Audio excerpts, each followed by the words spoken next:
10월 9일 목요일 순빛 묵상을 시작하겠습니다. 구약의 말씀 창세기 12장 13절을 봉독합니다. 주님께서 아브라함에게 말씀하셨다. 땅에 사는 모든 민족이 너로 말미암아 복을 받을 것이다. 신약의 말씀 갈라디아서 3장 9절을 봉독합니다. 믿음에서 난 사람들은 믿음을 가진 아브라함과 함께 복을 받습니다. 아멘. 똑같은 말을 듣고도 각자 다르게 해석하고 누구의 해석이 맞는지 옥신각신 해본 적이 다들 한 번쯤 있으시리라 생각해 봅니다.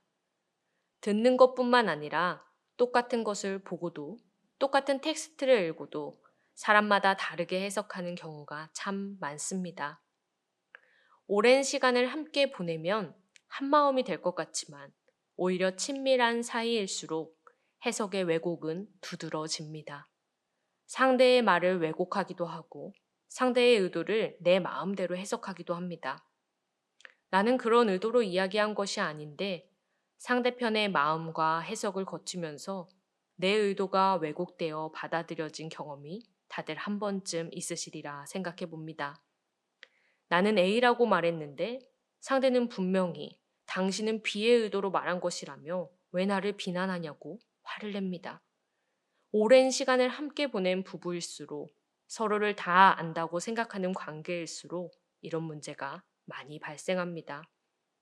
내 안의 굴절 렌즈를 통해 상대의 말과 행동을 곡해하지 않기 위해서는 서로를 이해하기 위한 질고의 대화 시간과 타인을 있는 그대로 받아들이는 인내가 필요합니다. 타인과의 끈질긴 대화를 통해서만 우리는 내 안에 굴절된 렌즈가 있었음을 깨닫게 됩니다. 편협하고 옹졸해서 내 안으로 굽어버린 왜곡의 렌즈. 그 렌즈를 통과하면 제 아무리 선하고 따뜻한 말도, 기품이 있는 텍스트도, 아름다운 기억으로 남을 사건도 모조리 옹졸하고 볼품 없어집니다. 저는 대화를 통해 이런 왜곡된 렌즈를 발견하게 될 때면 인정하고 싶지 않은 저의 민낯을 마주하게 됩니다. 그리고 생각하지요. 아, 참 부끄럽다. 기독교 역사에도 이런 수많은 왜곡의 역사가 발생했습니다. 예수 그리스도를 통해 선포된 복음이 수많은 사람들의 왜곡된 렌즈를 지나며 볼품 없어지고 옹졸해졌던 적도 있습니다.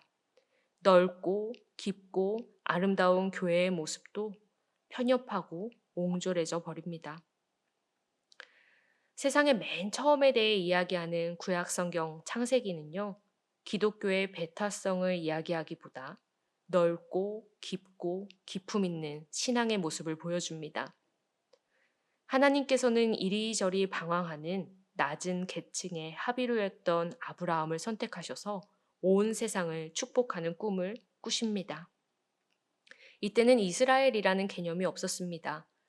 출애굽 당시 홍해를 건널 때에도 이스라엘 백성만 출애굽한 것이 아니라 하나님을 경외하는 온갖 잡족들과 노예들도 모두 함께 출애굽했습니다.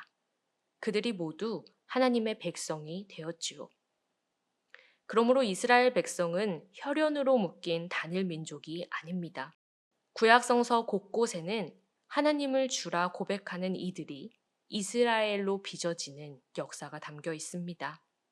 오늘 창세기 12장 13절의 말씀도 이를 또렷하게 증언합니다. 주님께서 아브라함에게 말씀하셨다. 땅에 사는 모든 민족이 너로 말미암아 복을 받을 것이다. 그럼에도 불구하고요, 이스라엘 백성으로 대표되는 유대인들은 이 사실을 까마득히 잊어버렸나 봅니다. 이 기품 있는 텍스트가 그들을 거치며 왜곡됩니다. 예수를 믿고 그리스도인이 된 이방 사람들을 향해 너는 아브라함의 자손이 아니다. 너는 할례를 받아야만 구원을 받을 수 있다고 떠들어댔습니다. 예수 그리스도는 모든 율법을 넘어서는 생명을 약속하셨는데 사람들의 왜곡의 렌즈를 거치며 복음은 좁아지고 편협해졌습니다. 그러나 바울 사도는 달랐습니다. 그는 되려 율법 밖에 있는 사람들, 계속해서 울타리 밖으로 밀려나는 사람들을 위해 힘주어 외칩니다. 오늘의 말씀 갈라디아서 3장 9절입니다. 믿음에서 난 사람들은 믿음을 가진 아브라함과 함께 복을 받습니다. 유대인만 아브라함의 자손이 아니라 믿음에서 난 사람들은 모두 아브라함의 자손이라고 선언합니다. 왜곡된 복음을 다시 바로잡습니다. 위축되고 쫓겨난 이들, 비정상으로 분류되던 이들을 다시 아브라함의 자손으로 천명합니다. 사랑하는 순빛 교우님들, 말씀의 빛 앞에서 우리 안에 왜곡된 렌즈를 발견하게 되기를 바랍니다. 주님께 받아들여지지 않을 사람은 단 한 명도 없습니다. 믿음으로 그리스도를 주라 고백하는 이들은 모두 다 영원한 생명을 약속받은 아브라함의 자손입니다.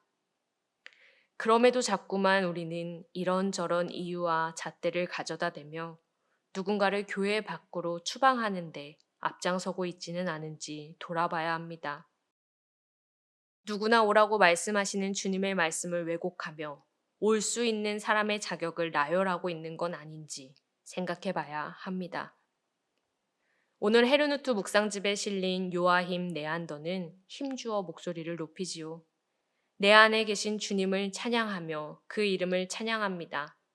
호흡이 있는 자마다 아브라함의 자손과 함께 찬양합시다. 그분은 당신의 빛이며 영혼입니다. 잊지 마십시오. 찬양하는 이들이여 아멘으로 응답하십시오. 무슨 말입니까?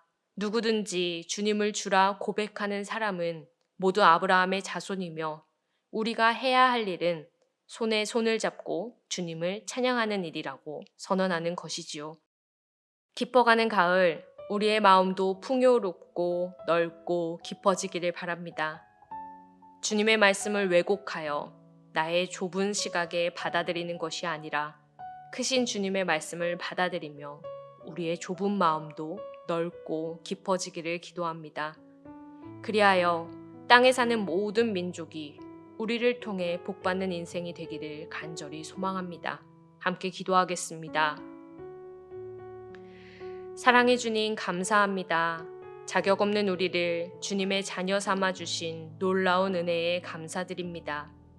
그럴 만한 이유가 있어서 주님께 받아들여진 삶이 아니라 그저 이유 없이 값 없이 받아들여진 인생들입니다.